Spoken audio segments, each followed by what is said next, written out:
자, 이번 시간에는 소유권에 기한 물권적 청구권. 근데 비슷한 패턴을 배웠죠. 점유권에 기한 물권적 청구권. 그럼 제가 어떤 설명했죠? 점유권은 물권이다. 물권의 특성은 뭐였죠? 배타성이다. 절대성이다. 따라서 배타성, 절대성의 실현을 확보하기 위한 수단이 있다. 그게 물권적 청구권이다. 예를 들어 점유권이 방해를 받았을 때 그 방해에서 벗어나야만이 점유권을 실현할 수 있는 거죠. 그 방해의 모습이 유형에 따라서 반환 청구권이나 그게 해수 청구였죠. 점유물 해수 청구권 아니면 방해 제거 아니면 방해 예방이라는 표현을 썼습니다. 소유권도 마찬가지입니다. 소유권도 물권이기 때문에 배타적과 대세적인 효력을 실현하기 위한 법정 수단이다. 똑같은 얘기입니다. 무슨 얘기냐면 소유권에는 사용, 수익, 처분의 권능이 있어요. 이 권능이 보장받아야 돼요. 그런데 경우에 따라서는 사용 수익이 방해를 받을 겁니다. 아니면 처분의 권능이 방해를 받을 수 있습니다.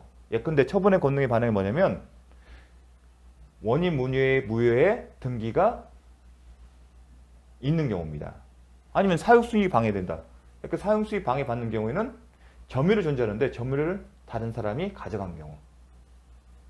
그럼 점유를 다시 원래대로 가져와야만이 본래의 소유권을 실현될 수 있겠죠.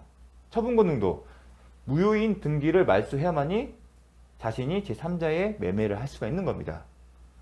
그런 표현이 바로 대세적 효력 등을 실현하기 위한 소유권의 본래 권능을 본인이 사용할 수, 지배할 수 있는 권리를 실현하기 위한 법적 수단이다. 수단인 겁니다. 이에 비교해서 뭐냐면 계약상 채무이행은 다른 측면이 있다. 그 얘기를 했습니다. 자, 언제나 그래서 수단이기 때문에 물권과 운명을 갖춘다. 즉 물권과 이 소유권이 물권이죠. 이 물권에 실현하기 위한 법적 수단이다. 물권적 청구권은 운명을 같이 한다. 항상 같이 따라다닌다. 헤어질 수 없다. 그 얘기입니다. 같이 하기 때문에 물권이 이전, 소유권이 물권을 소유권 바꾸겠습니다. 소유권이 이전되거나 소유권이 소멸이 있으면 물권적 청구권도 이전, 소멸한다. 소유권이 이전되면 청구권도 이전되고 그러니까 소유권을 타인에게 넘겨주고 물권적 청구권을 계속 가질 수는 없다는 얘기입니다. 넘어가면 물권적 청구도 왜냐하면 한 세트니까. 이 개념을 아시면 당연한 얘기입니다. 소멸되면 당연히 소멸됩니다. 이미 배웠습니다. 등급의 취득시효에서. 기억나십니까?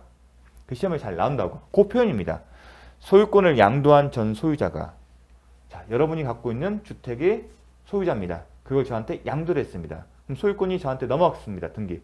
그러면 소유권의 기점 물권적 청구권은 누구한테 있다? 저한테 있는 겁니다. 전 소유자가 그런데 여러분이 이렇게 양도를 할 때 물권적 청구권은 여러분이 갖고 있다? 그런 약정할 수 있다? 못한다는 겁니다. 소유권이 넘으면 그 물권적 청구권은 저한테 있는 겁니다. 소유권을 양도한 전 소유자가 물권적 청구권을 분리 유보하여 불법 점유자 대해 그 물권적 청구권에 의한 방해 배제할 수 있다? 없다.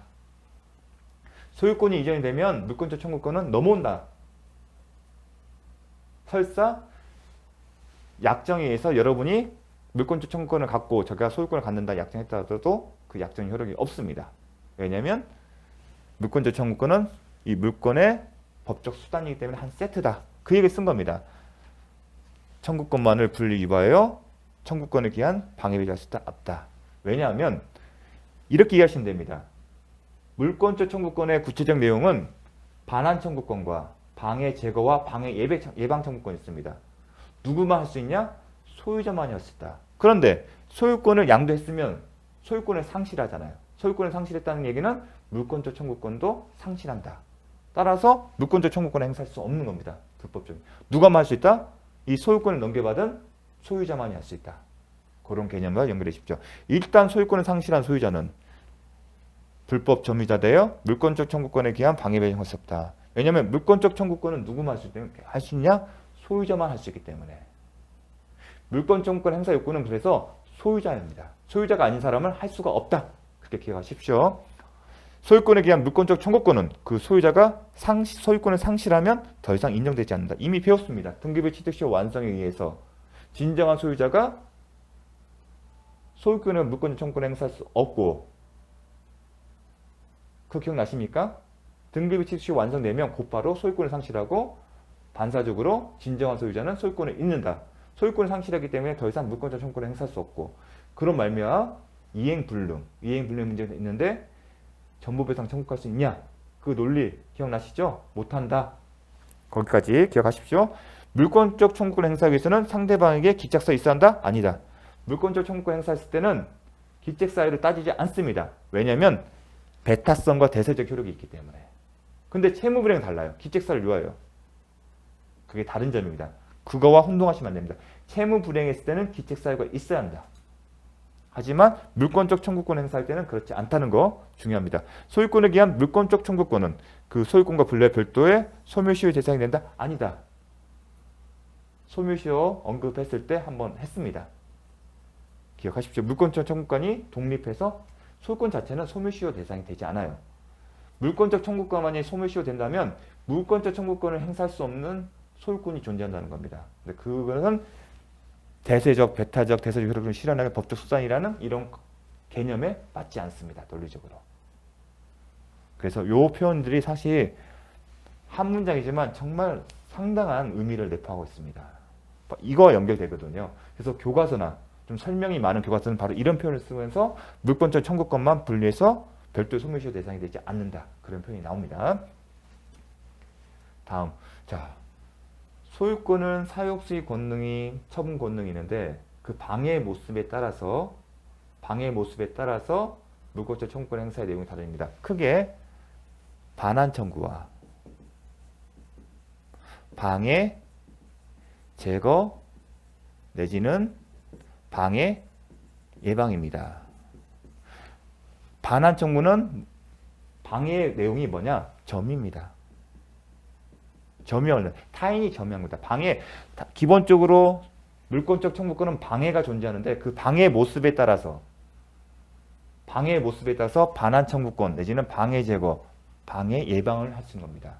그런데 반환 청구는 방해 내용이 타인이 점유하고 있는 경우입니다. 소유자가 아닌 타인이 권한 없이 점유하는 경우입니다. 그렇게 구분합니다. 자, 213조에 나오는 반환 청구다. 무슨 얘기냐면 방해의 모습이 타인이 점이다. 그런 경우에는 어떻게 한다? 소유자는 자신에 속한 물건을 점유한 자, 지금 타인이 점유하고 있는 경우잖아요. 반환을 청구할 수 있다. 그런데 이 부분 중요하죠. 점유자가 그 물건을 점유할 권리가 있는 데는 반환을 거부할 수 있다. 즉 타인이 다른 사람 소유의 물건을 점유하는데 그 점유를 권리가 있는 때는 거부할 수 있다는 겁니다. 그래서 요건 중요합니다. 그럼 요건이 뭐다? 이제 기책사유 같은 얘기가 나오죠. 이 점유하는데 반환 청구를 하는데 이 점유자에게 기책사유 있어야 한다. 그런 걸 따지지 않습니다. 단지 소유자와 점유자만 따지습니다. 그리고 점유할 권리가 있는지 여부. 그 요건입니다. 요건 소유자다. 볼게요. 그 다음에 점유자다. 그리고 점유가 권리가 없으니까 이게 세 가지 요건이에요. 기책사유를 따지지 않습니다. 그런데 시험은 어디에 집중하냐면 소유자와 점유자에 집중이 되고 있습니다. 먼저 소유자. 소유자는 법률상 소유자다. 중요합니다. 법률상 소유자야 한다. 법률상 소유자. 이 얘기는 뭐냐면 186조, 187조를 아느냐 모르냐의 문제입니다. 자, 기출문 제3자에게 소유권을 이전하기로 약정을 한 부동산의 소유자. 이 경우에 소유자는 누구일까요? 여전히 소유자입니다. 어떤 경우냐면 매매계약을 체결했어요. 매매계약을 체결했는데 아직 등기를 하지 않은 상태입니다. 그 경우에는 누가 소유자입니까? 여전히 매도인이고, 그리고 또 하나 기억하게 보이죠? 중요하게 매매계약 체결 사실만으로 매도인이 가지고 있는 소유권의 권능, 사용수익 처분의 권능이 제한을 받지 않는다. 함께 기억을 해주십시오. 그렇기 때문에 이중 매매 계약 자체가 원칙적으로 효력이 있는 것이고, 제2 매수인 앞으로 먼저 등기가 이루어지면 제2 매수인이 적법하게 소유권을 취득한다. 그 논리가 나오는 겁니다. 그걸 묻는 겁니다. 약정은 매매라고 기억하십시오. 뭐 중요계약도 있고요. 그 다음에 처분 권한을 수여한 부동산 소유자. 이 경우에도 기억나십니까? 처분 권한을 수여했다 하더라도 처분 권한을 받은 사람이 실제로 이 처분권에 기초해서 제3자의 부동산을 매각하고 186조에 따라 이전 등기를 하지 이전까지는 여전히 처분 권한을 수여한 그 소유자에게 소유권이 있다. 기억나십니까? 소유권의 내용에서 계약을 체결했던 이유만으로 소유권이 제한되지 않는다. 처분 권한을 수여했고 아직 처분 권한을 받지 않은 상태, 수여받은 사람이 아직까지 이 권한에 기초해서 제3자에게 양도를 하지 않으면 여전히 소유자에게 처분 권한이 있고 그 사람이 자신의 처분 권한에 의해서 제3자에게 매각을 하더라도 유효하다. 그걸 묻는 겁니다. 여전히 소유자가 법률상 소유자다. 미등기 무허가 건물의 양수인. 자, 건물은 부동산이에요. 그것이 아직 미등기 상태예요. 이 얘기는 뭐냐면 양수인이 아직 미등기 상태이기 때문에 이전 등기를 못 받았던 얘기예요. 아직 양수는 계약 등 법률행위입니다. 양수라는 표현을 쓸 때 얘기는 법률행위가 있었다. 양수라는 표현이 있으면 법률행위다.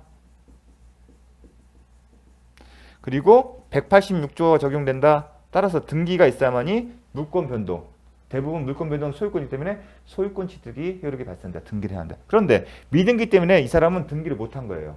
양수인이니까 법률행위다. 그럼 186조가 이제 쟁점이 되는데 지문 자체에서 미등기 때문에 아직 등기를 못한 거예요. 등기를 안 했기 때문에 소유권을 취득을 못한다. 따라서 법률상 소유자가 아니다. 아직 등기하지 않은 상속인. 상속인이기 때문에 상속인은 187조가 정리해요. 따라서 등기를 하지 않더라도 소유권을 취득한다. 그렇기 때문에 법률상 소유자다. 부동산을 매수하고 대금 다 지급하고 인도받았으나 아직 등기를 맺지 않았다.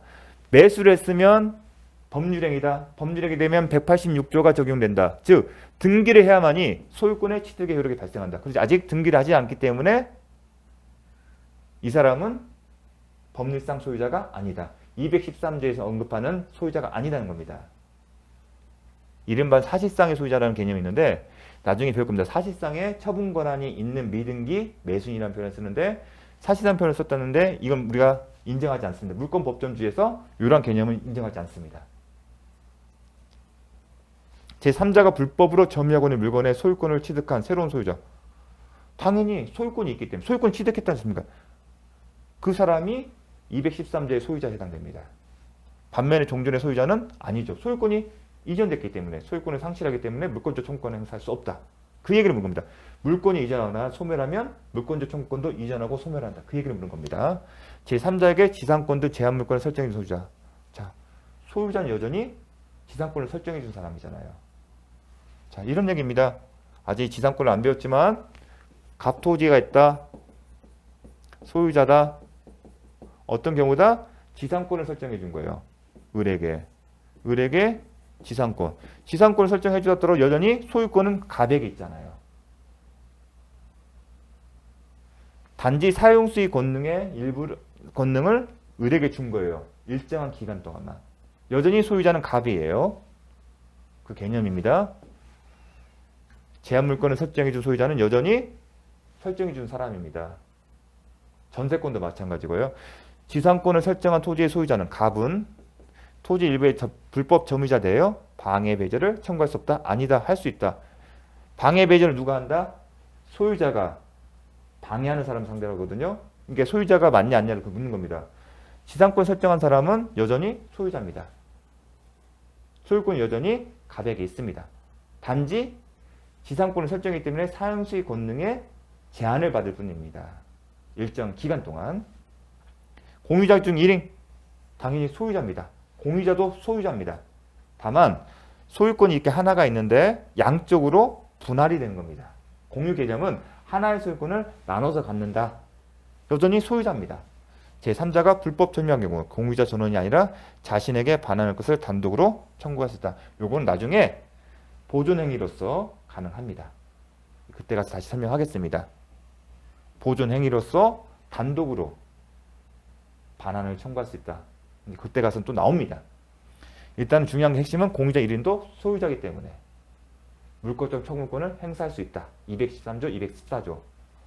소유자가 말소 등기 의무자에 의해 소유권을 상실하여 소유권에 기한 등기 말소를 구할 수 없는 경우. 배웠죠? 등기부 취득시효 완성에 따라서 등기부 취득시효 완성자가 소유권을 취득하게 되고 반사적으로 상실하게 된 경우. 그 경우입니다. 소유자가 말소 등기 의무자에 의해 소유권을 상실하여 소유권의 등급이 취득시효 완성의 그 케이스입니다. 그것을 이렇게 표현한 겁니다. 소유권에 기한 등기 말소를 구할 수 없는 경우 그 의무자에게 이행 불능에 의한 전보배상 청구를 가진다? 아니다. 전보배상 청구권 하게 되면 뭘 기억하냐면 소유자 표현이 나와야 합니다. 소유권에 기한 유권자 청구권을 더 이상 행사할 수 없는 경우입니다. 이 표현은 상실하여 등기 말소 구할 수 없는 경우는 소유권을 잃어서 더 이상 물권적 청구권을 행사할 수 없는 경우다. 그렇게 이해를 하셔야 합니다. 그 표현을 달리 표현한 겁니다. 바꾼 겁니다. 그 경우 배웠습니다. 물권적 청구권을 행사할 수 없기 때문에 이행 불능의 전보배상 청구권도 행사할 수 없다. 자, 점유자.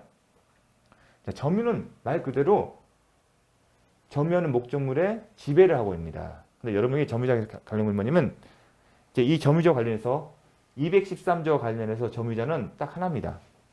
토지 위에 건물이 있는 경우입니다. 그 경우를 아셔야 합니다. 먼저 토지 위에 건물이 있는 경우 이미 배웠죠. 건물 부지로 제공된 토지의 경우에 즉 토지 위에 건물이 있을 경우에 그 토지의 점유자를 누구로 볼지 항상 뭐가 된다? 건물의 소유자가 토지의 점유자다. 그걸 기억하셔야 합니다. 그걸 묻는 겁니다. 자, 여기서는 잠시 쉬었다가 살펴보도록 하겠습니다.